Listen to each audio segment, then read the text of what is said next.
Sahabat investor, saya bersama Pak Darmin baru selesai mengikuti conference leadership yang terbesar di Surabaya di Wisloop Hotel lantai 16, dan luar biasa ya Pak Darmin, kita ketemu member-member teman-teman Asosiasi Manajemen Indonesia dari 14 kota di Indonesia dan juga dari Surabaya banyak ya, berbagai kota-kota di Indonesia.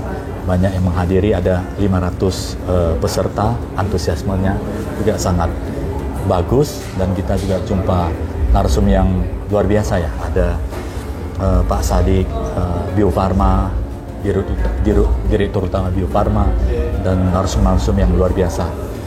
Dan pada kesempatan ini saya kongko-kongko dengan Pak Darmin ya. Iya, Pak Syah. Karena di sela-sela kegiatan tentunya aspek apa yang harus kita perhatikan lagi ya, terutama bagi sahabat investornya Pak Darmin ya. Pak Darmin pakarnya investasi.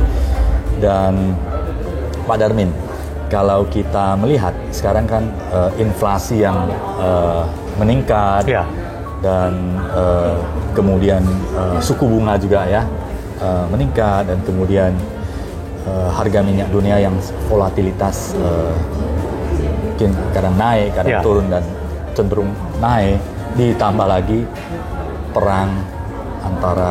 perseteruan antara Hamas dengan Israel, di mana Rusia dan Ukraina belum selesai nih Pak.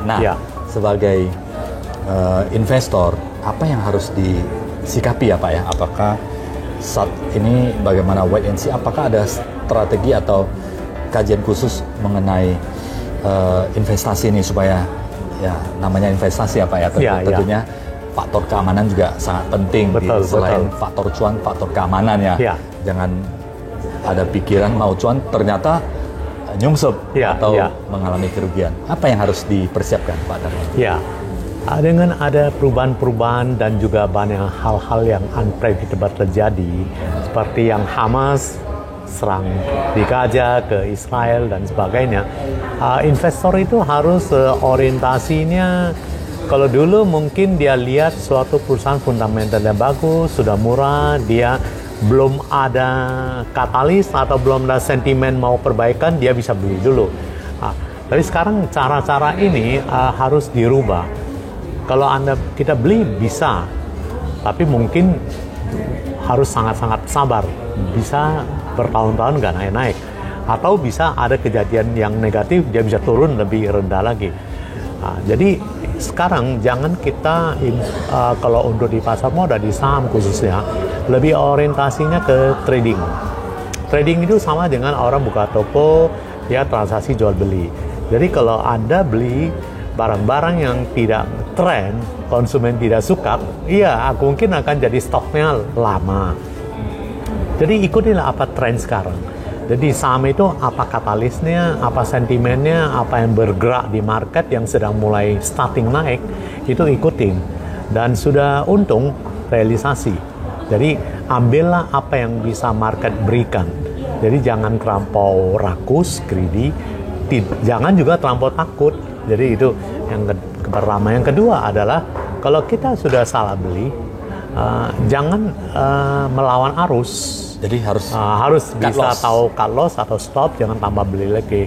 Seperti yang kita katakan, kita lihat saham GoTo itu pada beberapa bulan lalu kan dia sentuh harga 80 terus naik ke 100 lebih, turun lagi. Sekarang udah jebol di bawah 80. Jadi jangan kita lihat dulunya 80. Ini dia naik. Ya memang histori akan berulang, tapi kalau dia jebol ya bisa turun lebih jauh. Jadi ini salah satu contoh. Yang kedua adalah kita melihat bahwa Untuk contohnya saham Astra. Astra itu penjualan sampai bulan Agustus itu masih bertumbuh, walaupun bertumbuh persentasenya kecil sekali. Jadi berarti kan bisnisnya masih bertumbuh, penjualan mobil dan sebagainya. Akan tetapi harga saham Astra itu dalam short term ini masih downtrend, udah di bawah 6.000.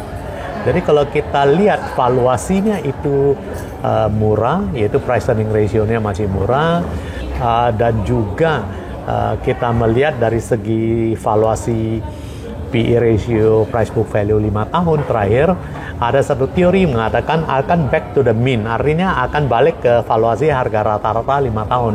Sekarang itu secara standar deviasi statistik, biasanya itu sentuh 2 kali standar deviasi, dia akan bounce. Tapi sekarang ternyata jebol, dia sudah minus 2,5 kali standar deviasi. Ini satu yang pada kondisi yang dulu-dulu itu agak jarang terjadi. Jadi kalau kita beli sekarang, mungkin bulan lalu kita transaksi 2 minggu lalu Astra 6.100, 6.300. Sekarang udah di trading range-nya udah berubah.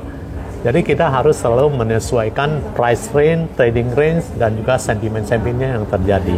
Itu yang bisa membuat potensi keuntungan cuan di pasar modal itu lebih besar peluangnya. Jadi itu taktik-taktik yang perlu disesuaikan. Itu yang bisa kita sampaikan kepada para investor dan juga sahabat-sahabat untuk bisa mendapatkan cuan.